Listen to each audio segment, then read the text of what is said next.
छोटे मियाँ तो छोटे मियाँ, बड़े मियाँ सुभान अल्लाह। समाजसेवी राम सोलंकी का ग्वालवंशी परिवार को लेकर नया खुलासा और आरोप। देखिए ग्राफिन वर्ड न्यूज़ पर। नमस्कार, मेरा नाम राम सोलंकी है। मेरे मित्र अनिल शेंडे जी, ये पीड़ित काश्तकार मंगेश गायकवाड़ और पीड़ित वाड़वे कुटुंबीय जो आदिवासी है। तो हम सब लोग जो है वो भूमाफिया दिलीप गोलवंशी अभी पूरा के पूरा गोलवंशी फैमिली पे आ गए, क्योंकि कुछ दिनों से आपके माध्यम से जो वीडियो वायरल हो रहे हैं, तो उसमें जो पीड़ितों को पता चल रहा है कि हमारे साथ में जो हुआ है, तो आज कोई तो भी एक आदमी सामने है कि आके हमको न्याय दिलाने की कोशिश कर रहे हैं, तो वो भी हमको उनके बारे में हमको जानकारी देते हैं। तो अभी जो है मौजा हज़ारी पहाड़ में खसरा नंबर 19 नंबर, उसमें वो ज़मीन जो थी 4.25 एकड़ थी, जिसमें से बड़े मियाँ यानी छोटे मियाँ तो छोटे मियाँ, बड़े मियाँ सुभान अल्लाह इसलिए बोला हूँ कि बड़े मियाँ ने यही पूरा फैक्टर खुद किया हुआ। 2 एकड़ ज़मीन काश्तकार से लिया, 4.25 एकड़ ज़मीन पे लेआउट डाल के बेच दिया। बड़े मियाँ गंगा प्रसाद गोलवंशी, जो दिलीप गोलवंशी के बड़े भाई है, वो है। उन्होंने 2 एकड़ रजिस्ट्री खुद के नाम से रहने के बाद में 4.25 एकड़ पे लेआउट सैंक्शन करके एनआईटी से वो ज़मीन बेच दिया। काश्तकार आज भी दर बदर भटकते जा रहा है, उनको न्याय नहीं मिल रहा। एक ज़मीन आई है मौजा झिंगाबाई टाकली में खसरा नंबर 109, जिसमें धोटे अनिल धोटे और चौधरी फैमिली है, शैलेंद्र चौधरी, विकेश चौधरी, इनकी है। इनकी ज़मीन खुद की है और इस पे झोपड़े बसा दिए दिलीप गोलवंशी ने। कुछ गरीब परिवारों को वहाँ पे अपने पर्सनल वोटिंग बैंक के चक्कर में उनको वहाँ पे बसा दिया है। और गिट्टी गदान स्क्वायर में कुछ ज़मीन एनिमी प्रॉपर्टी है। जो एनिमी प्रॉपर्टी बोले तो यहाँ से जो लोग पाकिस्तान चले गए, उनकी प्रॉपर्टी यहाँ पे उस समय से है। तो उस ज़मीन पे काकी उर्फ शुभंगी दिलीप गोलवंशी, प्रेम गोलवंशी, राजेश गोलवंशी, सुदीप यादव, वो हनी गोलवंशी जो है वो एडवोकेट है और वो दिलीप गोलवंशी का लड़का है। ये भी एडवोकेट होके काले कारनामों को सफ़ेद तरीके से दिखाने के काम कर रहे हैं। इनके विरुद्ध में 24/2/2026 को पुलिस आयुक्त को अप्लीकेशन किया हुआ है किसी ने, जिसमें दुकान है दर्शन गारमेंट्सच्या बाजूची 2 फुलांची दुकान, 2 फूल की दुकान, फिर एक कटिया भंडार, चौबे कटिया भंडारच्या विरुद्ध दिशेने यानी सामने वाले में 2 भंगार की दुकान है और बिछात का भी दुकान है। ये दुकानों में इन्होंने खुद की दुकानें बना ली है और उसको किराए से दे दिए। सालों से ये लोग वहाँ का किराया खा रहे हैं, जबकि ये प्रॉपर्टी जो है गवर्नमेंट की है।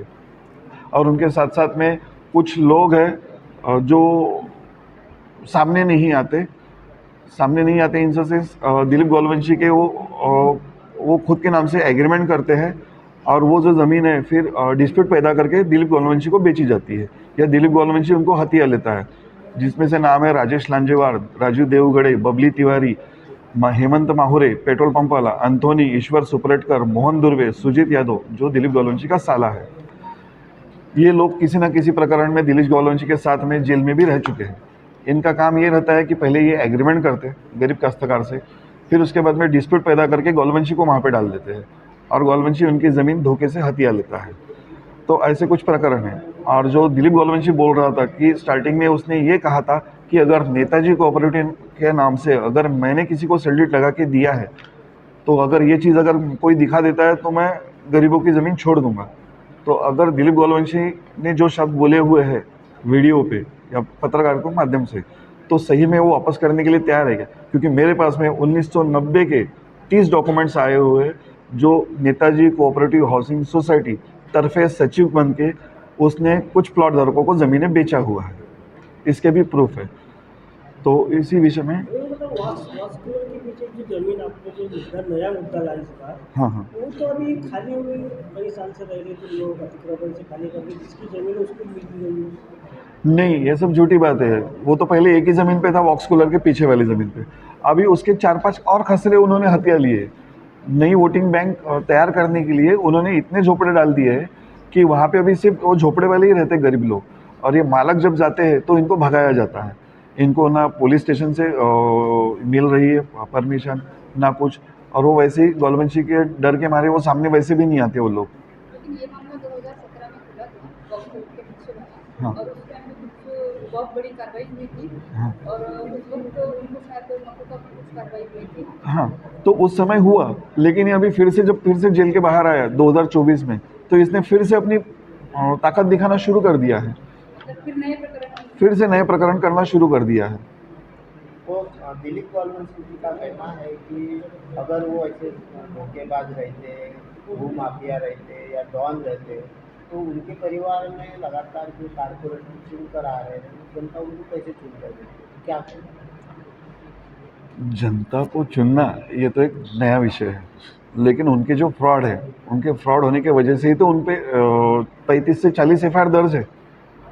अभी जो इनके बाजू में ही जो वाड़वे कुटुंबीय रहते हैं, तो इनकी आदिवासी की ज़मीन, तो आदिवासी की ज़मीन बेचने के लिए भी गवर्नमेंट की परमिशन लगती है, या एग्रीमेंट करने के लिए भी, तो ये कुछ परमिशन न लेते हुए भी उन्होंने प्रेम गोलवंशी और दिलीप गोलवंशी ने उनकी ज़मीन पे खुद पोजीशन डाल दिए हैं, और उनको कोर्ट में न जाने के लिए या पुलिस स्टेशन में कंप्लेंट न डालने के लिए। फिर इनसे क्यों डरे वो, फिर इनको जातिवाचक गालियाँ क्यों दिए? इनके ज़मीन पे आज जैसे एफआईआर की प्रोसीजर शुरू है, तो आज डर डर के क्यों रह रहे हैं? और कुछ दिन पहले पिछले हफ्ते में प्रेम गोलवंशी जो एक पत्रकार परिषद लेने वाले थे, तो जब अगर वो सही है तो वो पत्रकार परिषद क्यों नहीं ले रहे? अगर हम झूठे हैं तो हमारे खिलाफ में पत्रकार परिषद लो या कंप्लेंट डालो, हम सामना करने के लिए तैयार है। हम जो पत्रकार परिषद ले रहे हैं ऑन डॉक्यूमेंट्स ले रहे हैं, हम मनगढ़ंत कहानी नहीं दिखा रहे, हमारे पास में पूरे प्रूफ है। तो उनके पास भी तो प्रूफ है, उनके पास भी तो ओरिजिनल रजिस्ट्री है। हाँ, ओरिजिनल सेल्डेड है ना। वही तो आज बताने का आपको उद्देश्य था, वो आपको ओरिजिनल सेल्डेड बताते हैं। हमने उनके साथ जो संगठित जो वो काम करते थे उनके सबके नाम बताए, वो सेल्डेड के पहले जो एग्रीमेंट हुए वो क्यों नहीं दिखाते? मुझे और हर सेल्डेड, हर जो भी प्रॉपर्टी उन्होंने खरीदी वो कैश कैसे खरीदी, कैश का रिकॉर्ड कहाँ रहता? 2008 में जब अगर फोटो सेल्डेड चालू हुई तो एज पर गवर्नमेंट का जीआर था कि 25% कैश और 75% आपको ऑनलाइन या बाय चेक देना है। तो ऐसा रिकॉर्ड उनके पास क्यों नहीं है? जब सेल्डेड का फोटो सेल्डेड दिखा रहे हैं तो ऐसा रिकॉर्ड दिखाना चाहिए। उनका ये भी कहना था जो आप वाड़ू जी की बात कर रहे हैं, उनकी वजह से उनके ऊपर एट्रोसिटी एक्ट दर्ज हुआ है, तो उनका कहना था कि वो गलती से यानी किसी के बहकावे में आके वहाँ गए थे, क्योंकि वाड़ू जी भी खुद उनके पास बैठ के बात करें। अच्छा, गलती से एक ही एफआईआर है क्या एट्रोसिटी? गोलवंशी फैमिली पे 6 एट्रोसिटी दाखिल है, तो एक एफआईआर होती एट्रोसिटी की, चलो ठीक है गलती से हो गई या दुश्मनी से। 6 एफआईआर जो एट्रोसिटी की दाखिल है, तो इसमें तो कहीं ना कहीं तो सच्चाई होगी, इसीलिए तो 6 एट्रोसिटी दाखिल हुई है। पत्रकार परिषद में आपको हमने एविडेंस दिया, अगर 40 एफआईआर इसके ऊपर है तो वो गलती से हो सकती क्या? आप ना पत्रकों से लिए थे कि पत्र परिषद में आने के लिए उन्होंने लगाया, हाँ, तो उनका ऐसा बोलना था कि भाई जो इनके साथ में व्यक्ति था जिसका नाम लिया जा रहा है, वो व्यक्ति एविडेंस दे रहा है कि मैं वहाँ पर था, ऐसी कोई घटना घटी।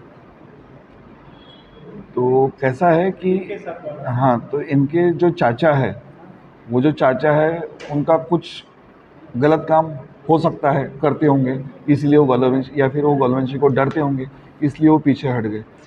लेकिन एक लड़का आज जो 8 और 10 हज़ार 15 हज़ार की नौकरी कर रहा है, उनके खुद की ज़मीन 4-5 करोड़ की है या ज़्यादा की है, तो वो 10-12-15 हज़ार की नौकरी क्यों करेगा बाहर? और खुद की ज़मीन के लिए अगर वो थोड़ी सी डेयरिंग कर रहा, तो इसको तो उन्होंने प्रोत्साहित करने को होना कि नहीं बेटा चल तू अपनी ज़मीन निकाल रहा तो मैं तेरे साथ में हूँ। वो डर के वो गुंडे के पास में चले गए, सरेंडर हो गए। उन्होंने तो इसको साथ देना चाहिए। हाँ, प्रॉपर्टी का मामला था, 15 साल 20 साल जुड़े हो गए, अभी तक ये जो प्रॉपर्टी अभी आ रहे हैं वो लेके सामने है, आप लेके आ रहे हैं, ये अभी तक कहाँ थे? मतलब उस समय क्यों उन्होंने आपकी ली? उस समय क्योंकि मुझे ये प्रकरण नहीं मालूम था। अगर उस समय भी अगर मुझे ये प्रकरण पता रहता तब भी मैं सामने आके ये प्रकरण रखता था। और जो कुछ डरे हुए लोग आज जैसे उभरते हुए आ रहे हैं, उनको भी हिम्मत दिया रहता उस समय। अब हर किसी की इच्छा तो नहीं रहती कि अपनी प्रॉपर्टी जाने दो, या किसी को मारने के, यानी वो इनको मारेगा इस डर से वो भी सामने में नहीं आते।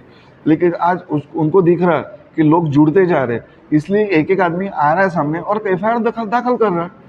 आज के प्रेस कॉन्फ्रेंस में आपकी क्या मांग? आज के प्रेस कॉन्फ्रेंस में मेरी तो यही मांग है, जो दिलीप गोलवंशी ने पिछले कुछ दिन पहले 7 या 8-9 तारीख को फोटो में बोला था, वीडियो में बोला था कि अगर नेताजी कोऑपरेटिव हाउसिंग सोसाइटी करके मेरी एक भी सेल्डेड दिखा दो, मैं ज़मीन ऐसे ही दे दूंगा। उन्होंने अपने वादे पे रहना चाहिए, मैं वो दिखाने के लिए रेडी हूँ, वो भी सर्टिफाइड कॉपी। दूसरी बात कि आज भी उनके पास में समय है, जो गलती हो गई, सरेंडर हो जाओ और लोगों की ज़मीनें वापस कर दो। कितनी रजिस्ट्री होंगी उसमें? 30 फिलहाल सेंडिट तो है। हमने 30 निकाली है, लेकिन हमारा अनुमान जो है कम से कम 150 सर्टिफाइड। अच्छा, एक क्वेश्चन ऐसा है कि जब 2017 में वॉलंसी का मामला उठा था और हमको का लगा था जिस वक्त, तो क्या इन मामलों पे उस वक्त भी चौकसी हुई या नहीं? नहीं, उस समय जो है कुछ शॉर्ट दिनों के लिए एसआईटी लगी थी, वो जल्दी लगी और जल्दी चली गई। और जब तक लोगों के सामने ये न्यूज़ जाती तब तक एसआईटी चली गई थी। तो उस वजह से क्या हुआ कि बहुत से जो कंप्लेनेंट है उन्होंने कंप्लेंट ही नहीं डाल पाए। और फिर उसके बाद में वो जब पुलिस स्टेशन गए तो पुलिस स्टेशन से तो यही आता है कि ये कोर्ट केस करो करके। मेरा क्वेश्चन ये है कि उस वक्त हाँ, क्या अभी जो आप मामले ला रहे हैं ये मामले उस वक्त आए थे क्या, ये बोलना? इसमें से एक मामला आया था वैद्य फैमिली का, लेकिन उनका फिर बाकी के जो मामले वो आए नहीं सामने। तो जो मामले नहीं आए हैं उन्हीं मामलों को अभी मैं आपके मार्फत के खिलाफ में लगातार बचपन से लेकर के आरोप लगा रहे हैं, प्रॉपर्टी के साथ में आपका भी कर रहे हैं, लेकिन आपने जगदीश गोलवंशी का भी नाम से पैसे का देने का बताइए। जगदीश गोलवंशी क्या है, रोल है इसमें? नहीं, मैंने जगदीश गोलवंशी के बारे में नहीं लिया, मैंने लिया बड़े मियाँ गंगा प्रसाद गोलवंशी। गंगा प्रसाद गोलवंशी का क्या है? गंगा प्रसाद गोलवंशी ये सोसाइटी बनाने में माहिर, ये वेल एजुकेटेड पर्सन, ये इरिगेशन डिपार्टमेंट में क्लास 1 ऑफिसर रहने वाले हैं। तो इन्होंने जॉब छोड़ दिया और इन्होंने जो काले कारनामे जो देखे और पूरी मैंने इनको ऐसे बड़े मियाँ नहीं बोला है, क्योंकि ये सोसाइटी बनाने का, ज़मीनें कैसे हथियाने का, ये पूरा काम गंगा प्रसाद गोलवंशी का है। और काम करा लेते थे अपने भाइयों से। उन्होंने कुछ किया है कि ऐसा किसी खसरा नंबर 19 मौजा हज़ारी पहाड़, चौधरी फैमिली की ज़मीन 4.25 एकड़ उनकी थी। 2 एकड़ उनसे खरीदा, 4.25 एकड़ पे लेआउट डाल के बेच दिया और 4.25 एकड़ एनआईटी से सैंक्शन भी करवा लिया। तो जब 2 एकड़ तो आप ले रहे हो तो आप 4.25 एकड़ कैसे बेच रहे हो, सैंक्शन कैसे कर रहे हो?